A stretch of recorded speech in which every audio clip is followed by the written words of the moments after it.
Hey, Luke Slater. Hello. It's really great to meet you. I've been a big fan of yours for a long time. Well, thank you. That's very kind. It's lovely to be here in the sun. Yes. Yeah. So we are at Polifonic Festival. This is the Resident Advisor Exchange. I'm Chloe Lula. I'm a DJ and the Exchange's senior producer. And I'll give you a brief intro. So Luke Slater is an English artist whose rise to fame began in the 90s. And he's part of a rarefied echelon of crossover artists whose work has spanned house, techno, dub, more experimental electronics, electro. He's released under the monikers Planetary Assault Systems, LB Dubcore, The Seventh Plane, and more. And he may be best known as a stalwart of Berghain. He was the first non-German artist who was signed to Ostgut Ton. And he also runs Mote Evolver, which is one of my favorite record labels. And he has a new double LP out on Dekmantel Records called Saturn to Home. Indeed. So we're doing something a little bit different today than a traditional RA exchange. So this is a format called Playing Favorites. So we ask artists to select a few songs that have played a special role in their life, in their musical trajectory, and we talk about them together. So Luke wanted to choose some songs that helped illustrate techno history and also just his own development as an artist. And yes, I think we'll just dive in. But I mean, first of all, how are you doing today? I'm really good. Yeah. Always good doing gigs. Yeah. Always good. I like to get out and about when possible. But, it's interesting because you say you like to dive into the things that illustrate techno, and actually it's one of the most difficult subjects to do because of the history of techno itself.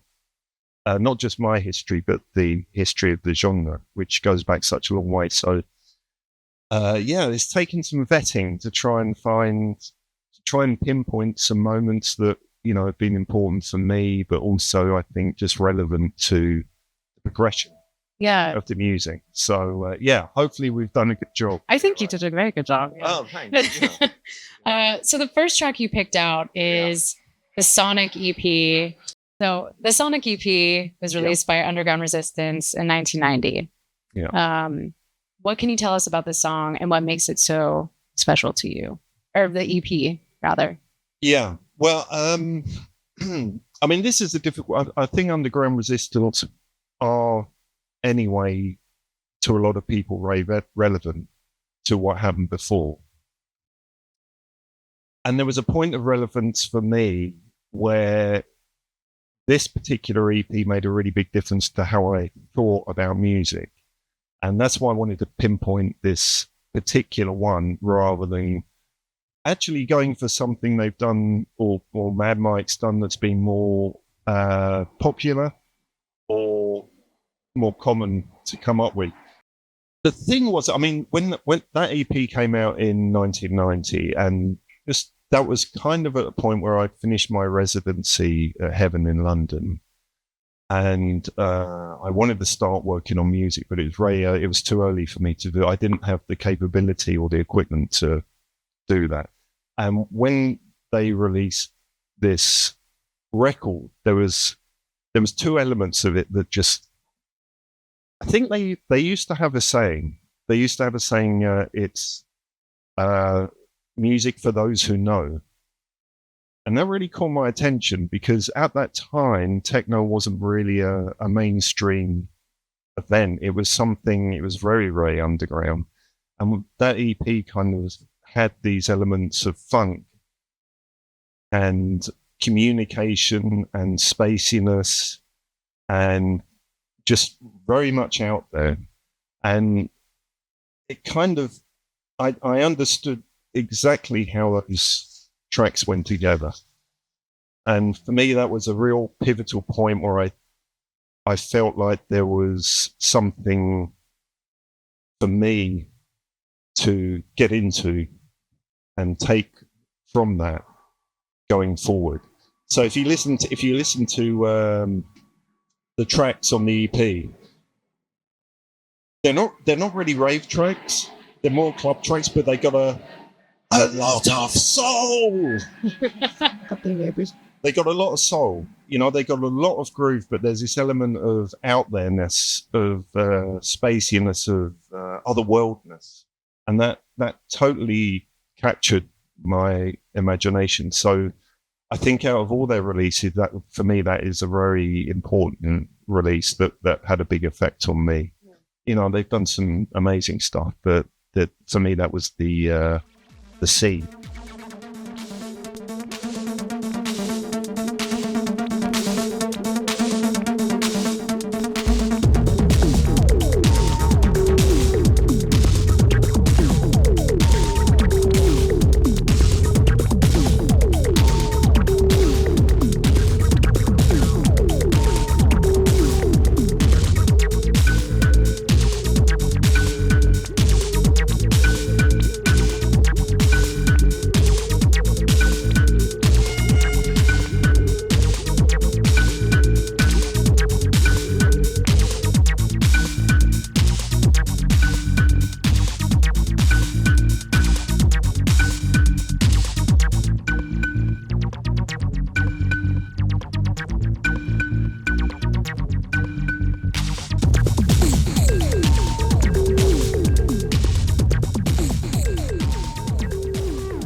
I know you were really influenced by just all the music coming out of Detroit and Chicago, and I mean the U.S. in general at that time, more so than the U.K. Yeah, definitely. Yeah. Well, the thing at that time, it was interesting because there was there was all this music coming from America, but the UK had a really bad habit of kind of taking that music and commercializing it into songs.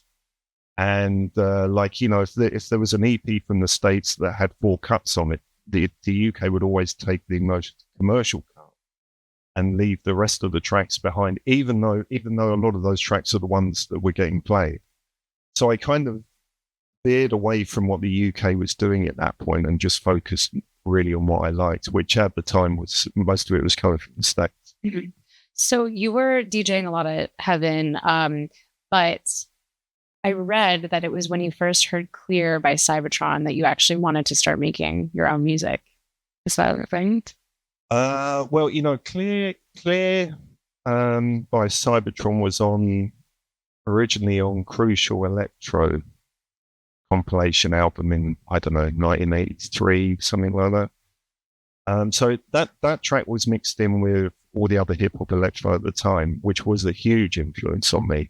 It was for me, it was the precursor to techno and house. There was a direct link from that stage, missing out the kind of Luther Vandross era in between that, which really didn't work for me.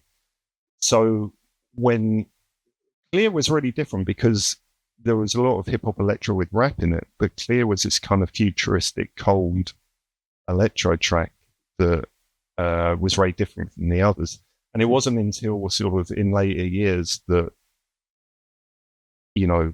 Juan Atkins being involved with that track was kind of only became relevant to me when techno started to evolve at the end of the 80s.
Let's move on to the second track you chose. And now we're moving into your own discography. Right. So this is the opening, and you use the moniker Clementine. Yeah.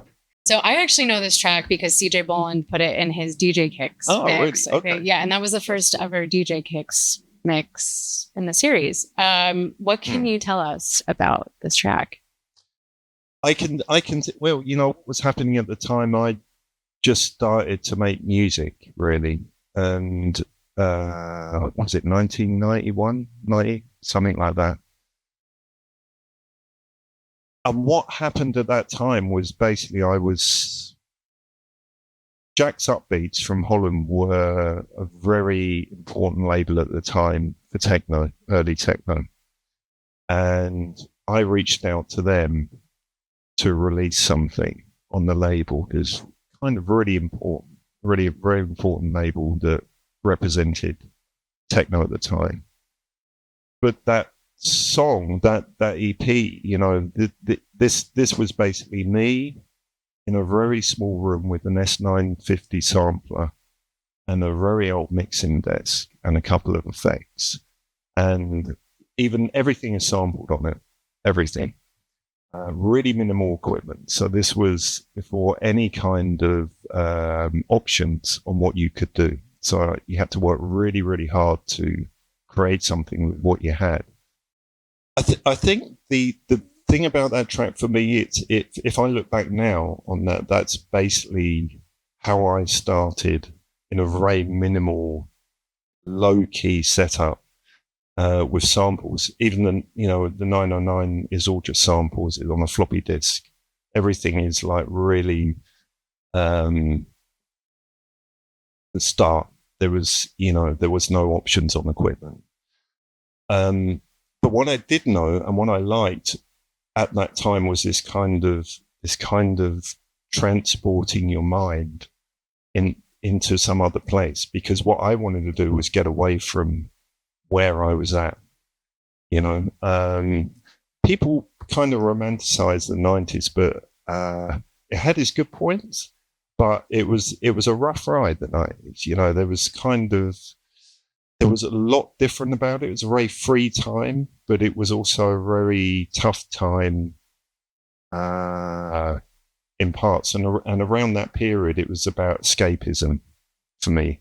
So this idea of music transporting you somewhere else has always been like really, really important to me. And it still is now, if music can do that.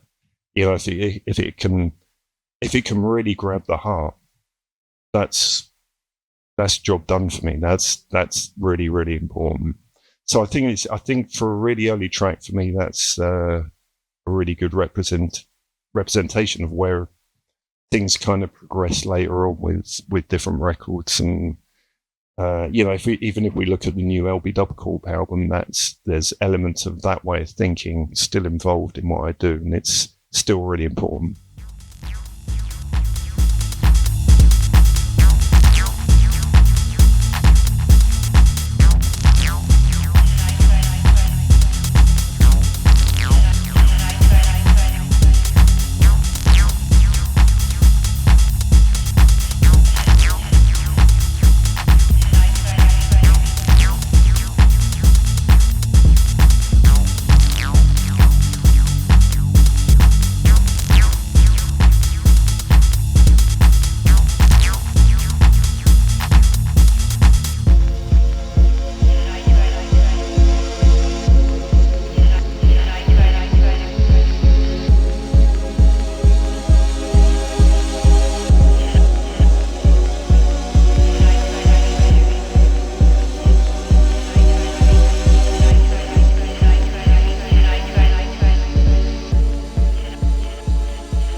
It's funny that you use so little to make that, because I've seen pictures of your studio now and it's like filled to the brim with with gear. But do you still try to keep things fairly stripped back, I guess, in your approach to your production? Yeah, I mean, I've said this a few times. I don't think it matters how much gear you have, because you hear about the authors who sit down at a typewriter with a blank page in a film, and it's that first word. They've got to get that first line right before they carry on. And then in the films, they're screwing up the paper, they're hitting the drink, because they can't get it going.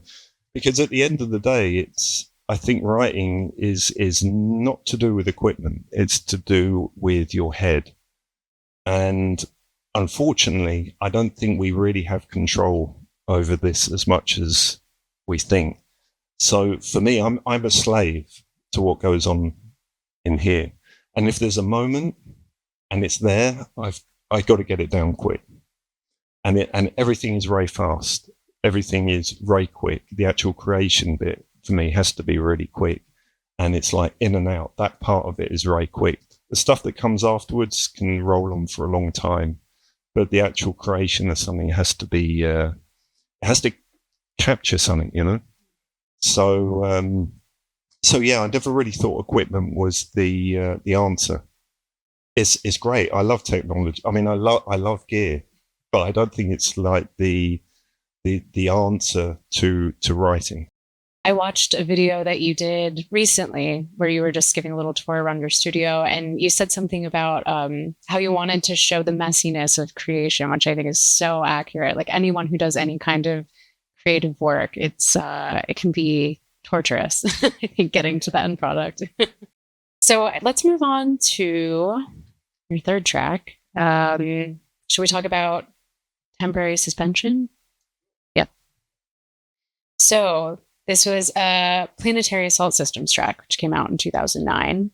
And it was the first release put out on Ostgut Ton by a non-German artist. So, yes. So, I guess to kick things off, how did that affiliation with the club and the label begin? The club I mean, before Berghain was Berghain, it used to be called Ostgut. And I think I did a live show there in about 98, maybe about 2000, just before it kind of finished and turned into Berghain. So from very early on, I had this kind of affiliation with the outfit that's now Berghain, with the people who run it. The label, the label was going quite a while before I did Temporary Suspension. But I remember at the time, I think it was like 2008, 2009, somewhere around there. I can't remember exactly. But there was a kind of a need to restart techno, because there was this kind of period that was quite minimal. And there was kind of more electro influences in the early 2000s. But it just felt like exactly the right time to restart Planetary Assault Systems, which is what I did. That was the restart of it. And, and again, it was just like it felt right. And I had the ideas, and that had to be done right then. It was exactly the right time to do it. And I knew it was the right time. So, and I knew also that Temporary Suspension was very different from some of the Ostgut releases before. And I wanted to bring over that planetary sound over to later years, really.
Well, Planetary Assault Systems is probably my favorite project of yours. I'm a big techno head.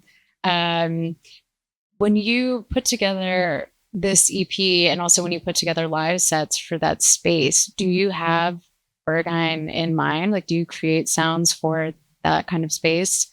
I think I've written a lot of tracks influenced on clubs anyway, especially with Planetary and Berghain.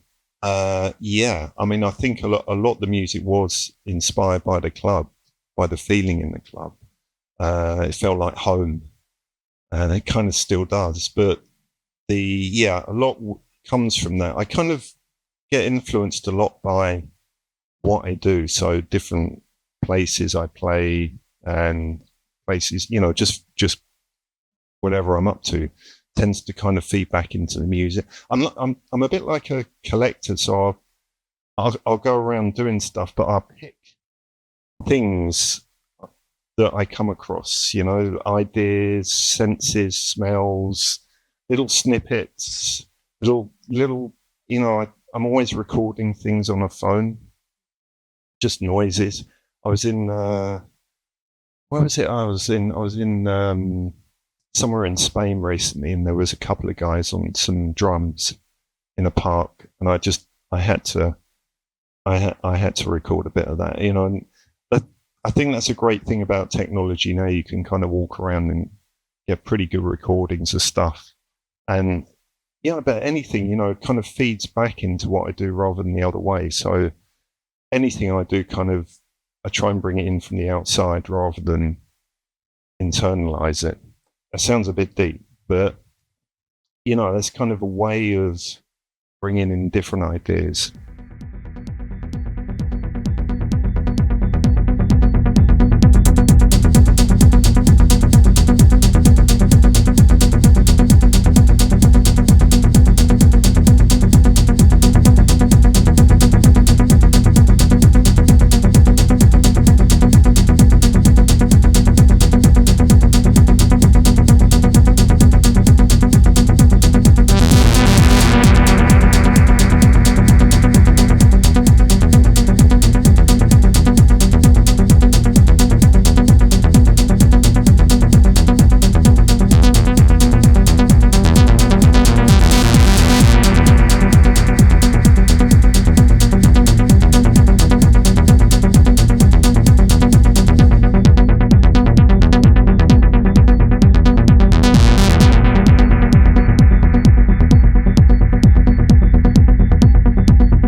Interview you did, and you said that you like to find mistakes or secret mistakes, the shout captured by mistake, the fade out where you could hear the band change direction before it was cut, the 2-second fill which took on a new life for a second then vanished, the sound of the drums, the distant echo before the rack starts. The production itself is what obsesses you, even though you have no idea what you're listening to in the production. I guess maybe that's more of just like an observation than question, but it's interesting that you integrate all these small things from daily life into your work, that I think is lost on a lot of, especially like modern production techniques in techno. I think, I mean, it's, like we're all flawed. We all have, human beings are not perfect. We've all got good and bad, and we make mistakes. We're actually quite rough around the edges as beings. We're not machines, and that I've always linked to music. This kind of unperfect way of looking at rhythm and soul in music. It's for me, it's all about trying to capture that slight randomness of everything, And I actually love that randomness. I love the way you can never really know what's going to happen next. Not really, you know. I think that's a beautiful thing, and I think over the years I've learned more and more to embrace that as being the right way to look at things, rather than the idea. I think maybe we're all sort of processed to a certain degree that our lives should be a certain way, we should think a certain way. And I get that. I get why that's important to try and do. But when it comes down to it, we're all so different. We all have different feelings and needs. You know, that's for me the important thing. And I've always wanted to capture that in music. So nothing. I don't really like things that are perfect. I always like things that are slightly that maybe have a mistake. That maybe have a bit of an edge to them. I think if you sanitize music, it actually can be functional, but it doesn't have anything in it that says why that exists. It's like a one function thing, and I really like music that has some kind of soul captured. You know, that doesn't mean soul music, but just the soul that's gone into the passion that's gone into that. I'm always looking for that. I think that's really beautiful. And I hear that a lot. I hear that a lot in your most recent release, which we'll talk about in a bit. But first, I want to talk about the song I Have a Dream, which is under your LB Dubcore alias. And you put that out in 2013, also on Ostgut Ton. And it features the late poet, right? Benjamin Zephaniah. It is one of my favorite releases on Ostgut Ton. I feel like I say this about every track of yours, but I do. I remember when it came out. It's very beautiful. What inspired you to start the LB Dubcore project? And can you tell us a little bit about this song specifically? Yeah, LB Dubcore started, I was living quite near London Bridge. That's the LB bit. And the area I was living around there was very nice, but it really lacked a lot of culture, deeper culture, especially musically. And it was a great bit of London, but I kind of started LB Dubcorp in a flat as a kind of a very nice kind of rebellious way to make music that I wanted to hear in that area where I was at the time. And I wanted to focus more on the influences of dub and house into that music.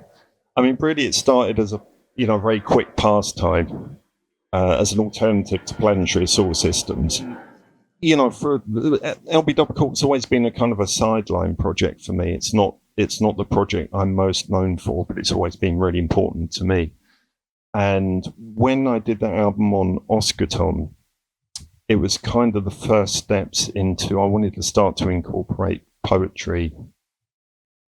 Specifically, actually, I was quite focused on poetry at the time. And Benjamin Zephaniah, he was kind of like a radical poet in a way. The things he said in his poems were so important, and he wasn't a fluffy poet. He would put lines in his poetry that made you think and sometimes feel uncomfortable, but also make you think about what he's saying. But that particular poem, which he'd already put out there, had a lot of humor in it, because it was basically talking about the state of living in the UK with different races and things like that. But he managed to inject some humor into it, and I loved it. So that came about because I reached out to him and said, look, I'm working on this track and I want to use that poem. And I was really pleased how that track turned out. It's a very deep track to me, and it really resonates with a lot of people. which I think is beautiful, and that's what it's about. So, it's a really good. I think that's a really good choice, actually, a track. And it's it's sad he's gone now, but he. It's Ray Sachs. I was going to ask him whether he wanted to get involved in the new album, but unfortunately he checked out, man. So, yeah.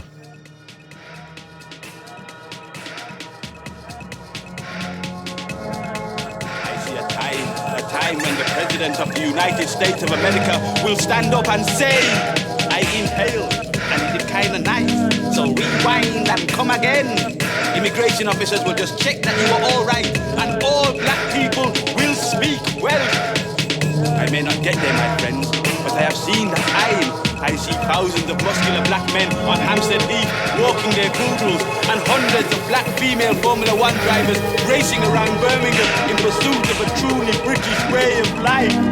I have a dream that one day, from all the churches of this land, we will hear the sound of that great old English spiritual. Here we go, here we go, here we go. One day, all great songs will be made that way.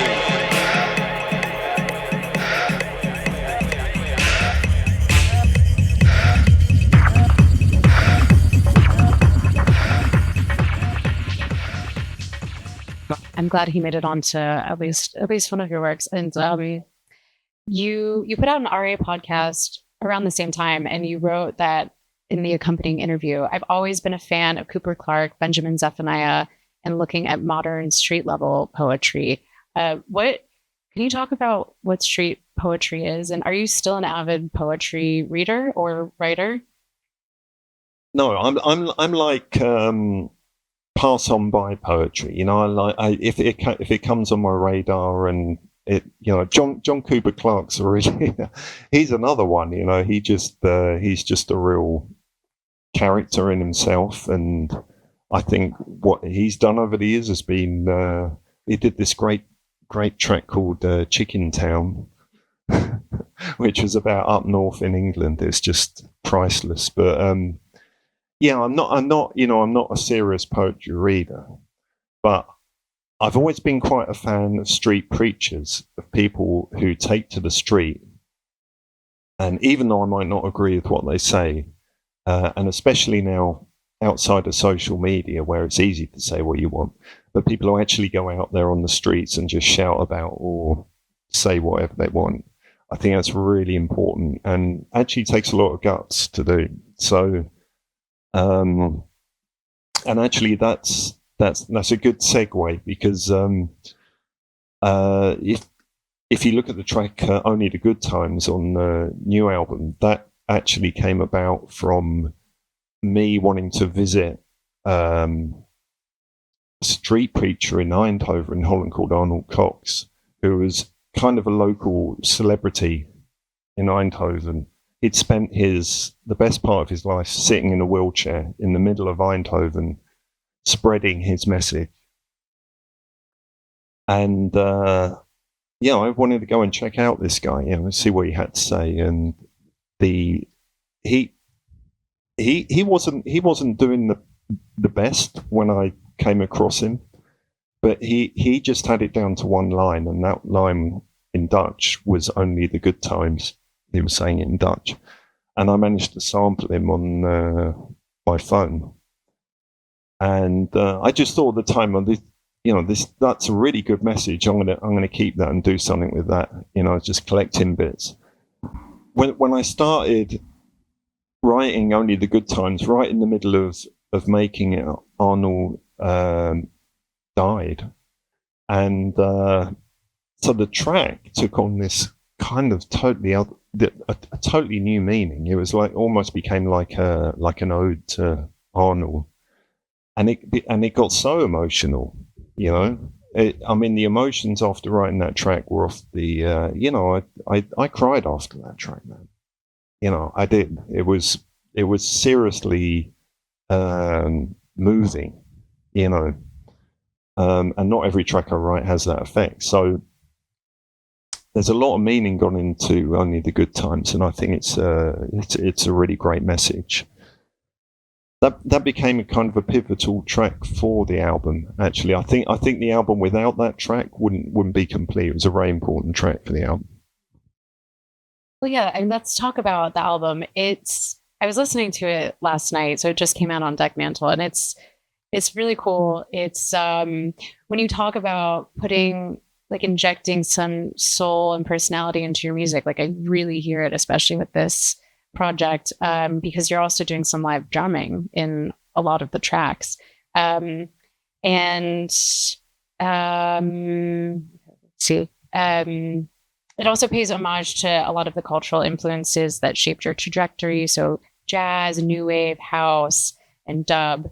So what inspired you to make it now, and also to return to the LB Dub core alias after, I think, 5 years off?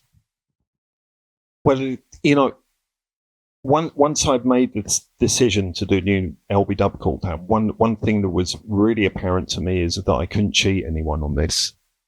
The idea of going into just to write an electronic album for LB Dub core, that was really not enough. And I think if I'd done that, I would have felt that I hadn't really put a lot of effort or meaning into what I was trying to do. And I thought this was really important to get right. And the album took a year to do. And one of the reasons for that is because I wanted to get certain voices involved with the tracks. I mean, apart from me, doing drums on some of the tracks, what was really important was to try and reach out to certain vocalists that had been a huge influence on what I do, and also significant to where I come from in music.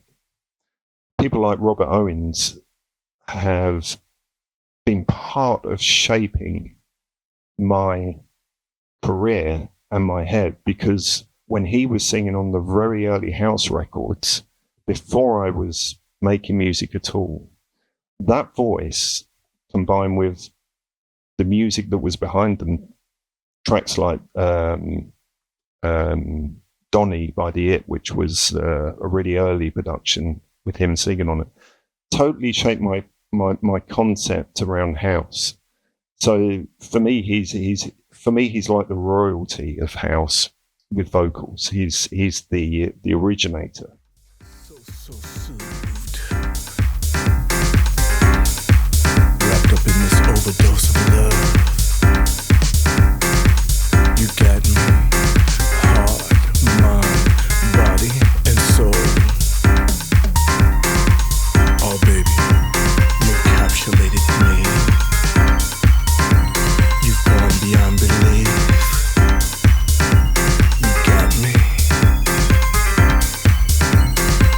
Enchanting power, dominating so sweet. You got me, never release me. You got me, you got me, so sweet. Oh, you yes got me, never let me go.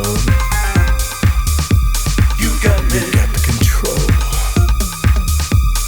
Got me, oh yeah. I'm ready. Oh, you yes, oh, got me. You got me. You got me. Oh, baby. You got me. Tell me how you want it. People like Tiki Man, who are more later on in years, if you like, involved with techno and house, but it's so rare to find someone that just kind of fits, who gets the kind of music, but comes from that kind of heritage with that kind of voice. Huge fan over the years. And, I was really glad he got involved. Miss Kittin, we've kind of known each other on and off for years at gigs. And actually years and years ago, I had this idea that I'd love to get her involved with vocals, but it was never really the right time. And when this album started to happen, it was exactly the right time. Things happen at certain times because they're meant to happen at certain times. And with this album, there was so many elements that would it wasn't hard work, because this was the time that this needed to be done. And it wouldn't. I feel like I've done the right work on that album to make it. What's the word? Like evolving and important and justified. And that's, for me, that's the important bit. That the album is, there's no half measures with that album. So it's there's a lot going on with that album, including live drums. But so I'm very happy with that, how that's come out. It's interesting you mentioned. I wanted to talk about Synchronicity because you did an interview with the journalist Paul Hanford, and you were talking about just paying attention to signs from the universe, and I am totally into stuff like that, and it's cool that you've seen that happen on this release. So yeah. Well, you had Burial do a remix of the song we were just talking about, Only the Good Times. So do you want to talk about that a little bit and then get back? Yeah, I mean, Burial, I mean, he's a friend of mine, and he lives relatively near me, and we've kind of been friends. He did a remix of Love, one of my older tracks, and it was such a beautiful remix. And once I'd finished Only the Good Times, it was such an emotional track.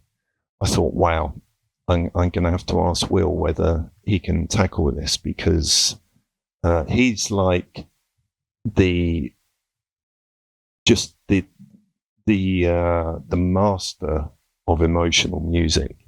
He's a beautiful soul. And so, I said to Will, look, I got this track. It means a lot, and I think it's there for you. I think the message is there for you. And he was really into it, and I gave him a push and a shove to get him going on it, and get him revved up. And he just comes out with this stuff, that it just totally blows my mind every time he does something. He's a real original, and I can't say any. I can't flatter him any more than just how good he is at dealing with emotions in music. He's a very pure soul, and that's very rare. So it's and again, that just carries on the emotion of it.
And actually, the interesting thing when we, from what I found really interesting was once he'd done that remix, we spent about a month wondering how we were going to put this out without losing the real subtleties of his remix. And the track got mastered, but it wasn't right, and it got mastered again. And it wasn't right. There was just certain things that had been changed, and we were just like, me and Will were like, well, what are we going to do? We got to get this out to people. but we're not quite happy with the changes between what you've done and what people are going to hear. We wanted to keep it's so pure to what he'd done, which is actually quite difficult when the process of releasing a record has to be mastered, or it's put to vinyl or digitally mastered. This changes the music. So we were like, well, we're never going to get there, man. We can't find that spot with this. I could hear it as well. It was changing it slightly. And then I woke up one day, and again, this is kind of a synergy thing, and this blew my mind. So when I did Love in, I think, 1996, the whole of that album, including that track, was basically recorded to a reel-to-reel tape. Everything just went to this machine. And I said, Will, I got the answer, man. We need to put your remix onto the Love machine. Because he told, that's how I met Will, because Will said that the track Love is, for him, is like everything, So that's how we met. I said, this is the answer, man. We need to put your remix straight back onto that machine, the same machine that I recorded Love on, and that will be the answer. So that's exactly what we did. We put it on that machine, and then it went straight from that machine onto vinyl, and it was perfect.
So, and I love these kind of things, the way things, they kind of join in weird ways. And sometimes there's steps, there's hard steps. Sometimes you need to say no to stuff before it all becomes apparent.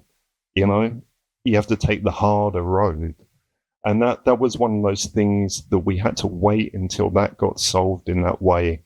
And with the same machine as Love, from going through the same process, and that just brought everything together, and we were really happy after that.